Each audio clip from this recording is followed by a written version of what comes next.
I don't want to be dramatic, but this literally changed my life. Okay. Hey everyone, welcome back to my channel. My name is Des. If you saw the title, you know this week's video is going to be all about the importance of taking yourself on dates. And this is not going to be as a method of self-care, but more a method of self-discovery and self-help. So if that sounds interesting to you, definitely stick around. This is going to be another long talking video. So as always, grab yourself a coffee and settle in. For a long time, I have had the idea that relationships stunt your growth. That when you're in a relationship, you stop growing as a person, as an individual, and only grow, if you grow, as part of that couple unit, as part of that relationship. And the reason that I had that idea is that I feel like when you're in a relationship, you put all of your focus, all of your attention on that relationship.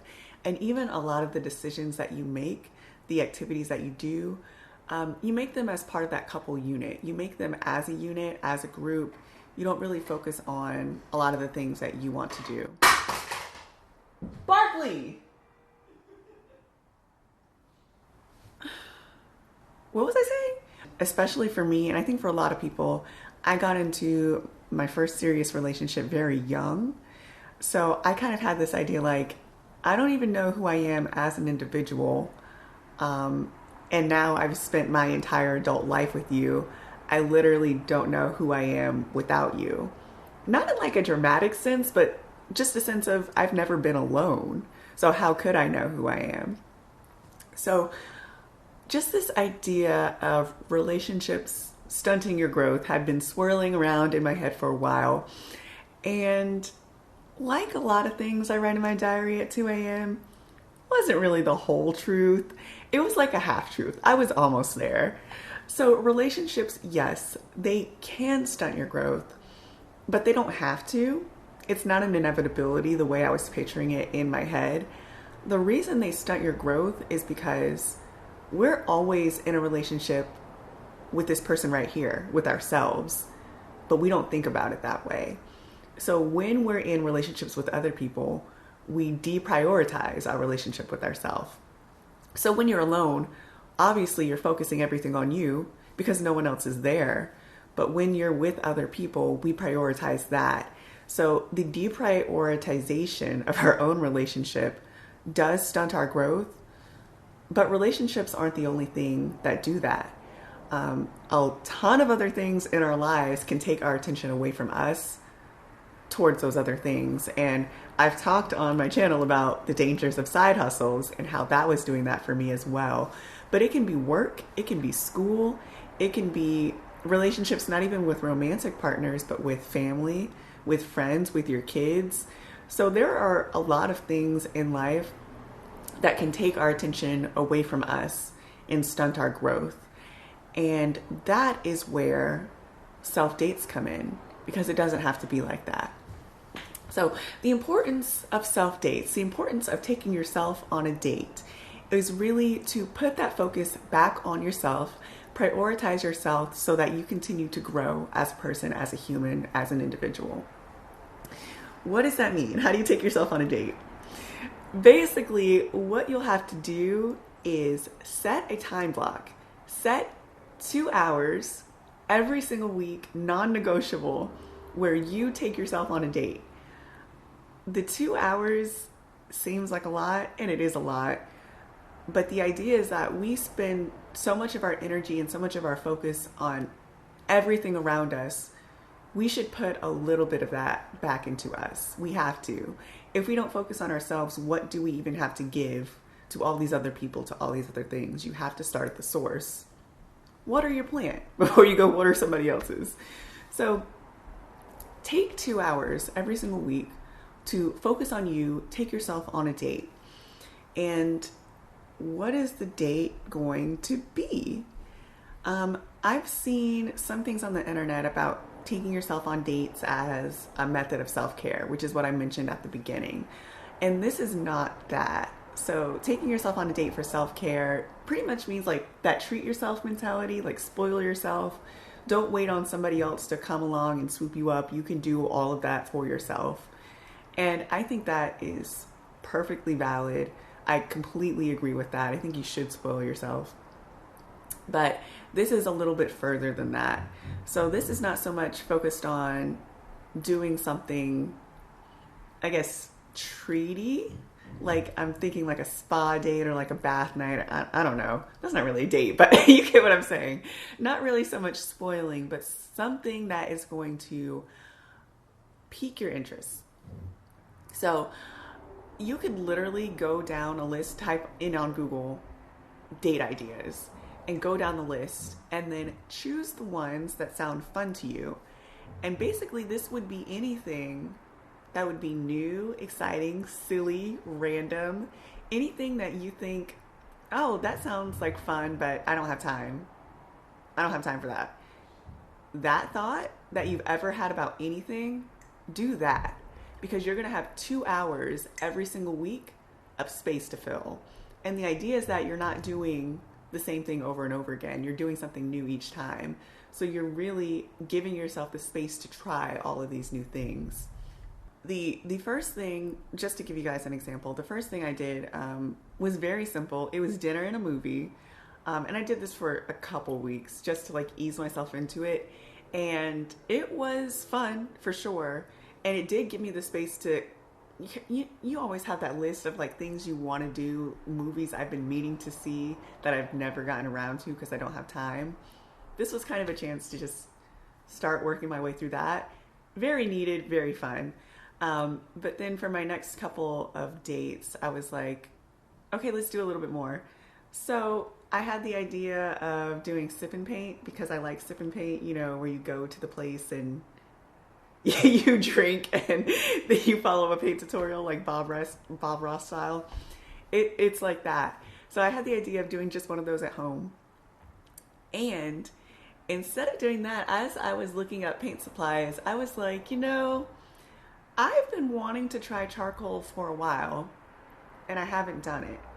And for a while, I mean, I've been wanting to try charcoal for literal years. And I've just been like, I'm not good at it. I probably will draw terribly. There's not really a point. Waste of time.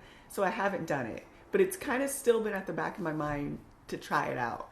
So instead of doing sip and paint, I was like, okay, let me try charcoal. I don't want to be dramatic, but this literally changed my life. Okay? As undramatic as you could make that. I tried charcoal for the first time last Saturday. That's why I didn't make a video, because I was doing my artist date. So I was doing some writing and I was doing charcoal. My first drawing, let me show you guys. I have it here. Okay, my first drawing, I was expecting it to be a disaster and it wasn't. It was pretty good. I'm going to show you guys what I did. So this was my, can you see? This was my first drawing from last Saturday. Can you even see that? I'm trying to, okay. Yeah. So this was my first drawing from last Saturday. I say not great, but not terrible. So this idea that I've had in my head for literal years of why even try because you can't draw, you're going to be terrible, is insane to me. It's insane because it's like, you always hear the saying like, we're really not scared of failure. We're scared of what will happen if we succeed. And so we end up putting blockades on ourselves before we even try things out. And in my head, I'm like, oh, that never applies to me. I try everything.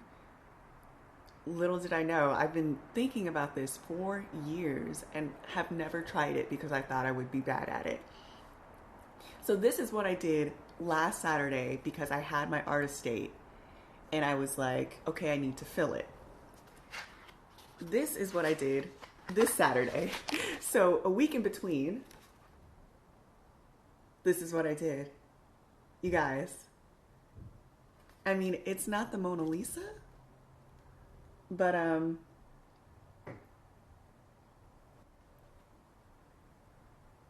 I can draw. This is, when I say it changed my life, I mean, I've had this idea in my head of just having this affinity for artistry and the title of artist my entire life. And I've gotten comfortable with calling myself a creative, calling myself a writer, and that took a long time, but now I can call myself a writer. And now I'm realizing, no, I'm an artist. And I've always been an artist. And it's just these little mental blockades that have been keeping me from fully tapping into that, from fully accepting that. That's how our growth gets stunted. We don't know who we are on the inside. And I think that causes such stress, such strife, when we're really just out of alignment with this person right here. So that is the entire purpose of the Artist States. It's to try something new, something you would never try, something that you've been pushing off. Try it, because there's a reason that it's interesting to you. There's a reason that it keeps popping up in your brain. So doesn't matter how random, how silly, how stupid you think it is. You have 2 hours every single week and you need to fill it. So try all of those random things. And maybe not everything is going to be completely like eye-opening, life-shattering, life-changing, but maybe one thing will be. And that makes all the difference. That's everything, you know? So take this time every single week to focus on you and do what you want to do. And don't stop. So once you have, maybe you don't, maybe you do, but once you find something that's really exciting for you, don't just stop there. Don't say, okay, that was it. My self-discovery is over. No, the point is we're always changing as humans, or we always should be changing as humans. We should be growing from day to day to day. So you have to keep rediscovering, reconnecting with who you are. So the point is, this is not something that you do for a couple months and then stop. This is something that you do for the rest of your life. Continue to make yourself a priority. Take time out for yourself to reconnect and realign. And then even when you're in relationships and these other things that can take away your attention, continue to do this. Number one, to continue to grow for yourself. But number two, to have something to give back to the relationship, because it's going to be a more fulfilling relationship for both of you if you're a fully formed human on your own and have something to bring to the table. So all of this to say, artist dates have been amazing for me, have really changed how I see myself. And my last video where I talked about rediscovering your interest, rediscovering yourself, add this as like the exclamation point to that. This is the definitive method, I think, to learning about you, because you are really creating the space to go after all those things that you think might be interesting for you. So that's really all I have to say about that right now. Just to let you guys know, since this is Self-Help Book Club Sunday, I did get this idea from reading a book. I am in the middle of a book. I'm gonna grab it. Okay. So this book is called The Artist's Way. The Artist's Way. It's about channeling your creativity as part of a spiritual practice, which was super interesting to me and funny because I actually got it for my writing, not even realizing it would lead me to drawing, but whatever. So cultivating your creativity as part of a spiritual practice, it's very interesting so far, but it is like a 12-week program. You're supposed to do tasks every single week, and one of the tasks that you have to do, non-negotiable, is what's called artist dates. And so it's really meant for artists, and I thought it would be applicable for everyone, just as a self-discovery tool. So I adapted it from this, but if you guys are interested in kind of the short description I gave of the book, definitely pick it up. Once I finish the 12-week program, I think I'm on like 4 or 5 right now, I'm gonna do a video on this topic, on artistry as spirituality, because I think that deserves its own video. But once I finish that, I'm gonna do that. That'll be coming for you guys. But until then, I hope you guys enjoyed this. Definitely leave in the comments if you plan on doing this, if you already do this, if you have cool ideas for dates, because I'm gonna need some more. And I will see you guys next time. Bye.